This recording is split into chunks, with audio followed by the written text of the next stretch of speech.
नमस्ते। इस वीडियो में हम बात करने वाले हैं बिटकॉइन के बारे में। बिटकॉइन क्या चीज़ है, क्यों बनाया गया, इंडिया में बिटकॉइन लीगल है या नहीं, क्या बिटकॉइन में इन्वेस्टमेंट करनी चाहिए या नहीं करनी चाहिए, क्या बिटकॉइन सेफ है, इन सब चीज़ों के बारे में आज के इस वीडियो में हम जानने की कोशिश करेंगे।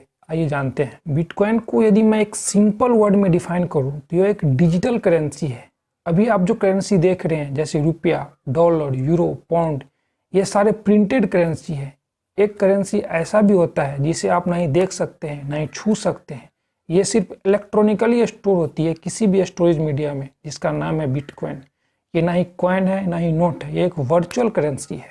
करेंसी इसीलिए क्योंकि आप इसे पेमेंट सिस्टम की तरह भी यूज कर सकते हैं। बिटकॉइन किसी केंद्र बैंक के द्वारा संचालित नहीं होती, यह एक डिसेंट्रलाइज्ड करेंसी है। डिसेंट्रलाइज्ड का मतलब करेंसी को कंट्रोल करने के लिए कोई बैंक, अथॉरिटी या गवर्नमेंट नहीं होता। यह पीर टू पीर नेटवर्क बेस पर काम करता है।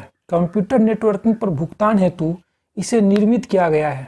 बिटकॉइन का मूल्य कई चीज़ों पर निर्भर करता है। उनमें दो सबसे महत्वपूर्ण चीज़ है, पहला आपूर्ति और दूसरी मांग। आप बिटकॉइन को पेमेंट सिस्टम की तरह भी यूज कर सकते हैं। आपको दुनिया भर में कहीं भी पे करना हो तो आप बिटकॉइन से पे कर सकते हैं। कोई एक आदमी या कोई एक ऑर्गेनाइजेशन बिटकॉइन को कंट्रोल नहीं करती और नहीं भविष्य में कर सकता है। बिटकॉइन को बनाया है जनवरी 2009 में एक अननोन पर्सन सतोशी नाकामोटो ने। यह कौन है, कहाँ रहता है, किसी को नहीं पता। इन्वेस्टमेंट और बिजनेस ये वो चीज होते हैं जिस पे आपका इन्फ्लुएंस होता है, जिस पे आपका पकड़ होता है। जिस चीज पे आपका इन्फ्लुएंस ही नहीं हो उसे आप इन्वेस्टमेंट नहीं कह सकते। बिटकॉइन ऐसा ही कुछ है।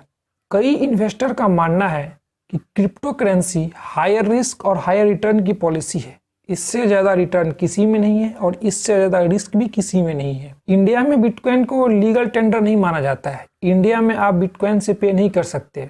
इसे आप पेमेंट सिस्टम की तरह यूज नहीं कर सकते।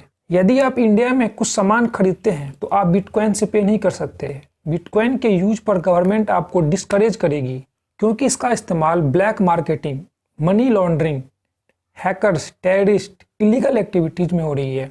एक्चुअली किसी को नहीं पता कि बिटकॉइन बढ़ता कैसे है। जब तक आप किसी चीज़ को इन्फ्लुएंस नहीं कर सकते उसमें इन्वेस्टमेंट खतरा है, क्योंकि बिटकॉइन कौन सी एल्गोरिदम पर काम कर रही है ये लगभग किसी को नहीं पता। बेसिकली बिटकॉइन एक एक्सचेंज मीडियम की तरह शुरू हुआ था, लेकिन आज ये इन्वेस्टमेंट बन गया है सबके लिए। यह एक वर्चुअल इन्वेस्टमेंट है। वर्चुअल होने के कारण इसके ग्रोथ के पीछे का कैलकुलेशन और प्रिडिक्टेबिलिटी नहीं है, और ये सब न होने के कारण इसकी ब्लाइंडनेस और बढ़ जाती है। मैं ऐसा नहीं कह रहा हूँ कि बिटकॉइन गलत है, मैं बस ये कहना चाहता हूँ कि बिटकॉइन आपके लिए ठीक है या नहीं। बिटकॉइन उनके लिए ठीक है जिसके पास पर्सनल इनकम डिस्पोजल बहुत ही ज़्यादा है। मतलब यदि आपके पास बहुत सारा पैसा है तो आप बिटकॉइन में इन्वेस्ट कर सकते हैं, इससे आपको लॉस पर कोई फर्क नहीं पड़ सकता। बिटकॉइन के कई एडवांटेजेस भी हैं। बिटकॉइन के एडवांटेज यह है कि यहाँ पर आपका ट्रांजैक्शन फी डेबिट कार्ड और क्रेडिट कार्ड के मुकाबले बहुत ही कम होता है।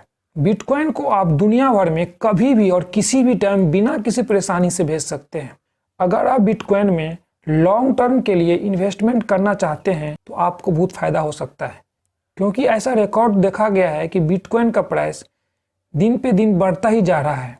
यही वजह है कि आज बिटकॉइन फिर से चर्चा में है। बिटकॉइन का डिसएडवांटेज यह है कि यहाँ पर बिटकॉइन को कंट्रोल करने के लिए कोई बैंक, अथॉरिटी या गवर्नमेंट नहीं होता है, इसलिए बिटकॉइन थोड़ा रिस्की हो जाता है। अगर आपका अकाउंट कभी हैक हो जाता है तो आप अपना सारा बिटकॉइन खो देंगे, इसे वापस नहीं लाया जा सकता। मेरे हिसाब से इन्वेस्टमेंट दो चीज़ में ही करनी चाहिए, एक तो बिजनेस में और दूसरी ब्रेन में। ये जो आज बड़ी बड़ी कंपनियां देख रहे हैं, टाटा, रिलायंस, जिंदल, ये सभी अपने बिजनेस में पैसे डाल के बढ़े हुए हैं, ना कि बिटकॉइन में। इसीलिए पैसा सोच समझ के ही इन्वेस्ट करें। उम्मीद करता हूँ दोस्तों वीडियो अच्छा लगा होगा, इन्फॉर्मेटिव लगा होगा। इस वीडियो को लाइक करें और हमारे चैनल को भी जरूर सब्सक्राइब करें। धन्यवाद।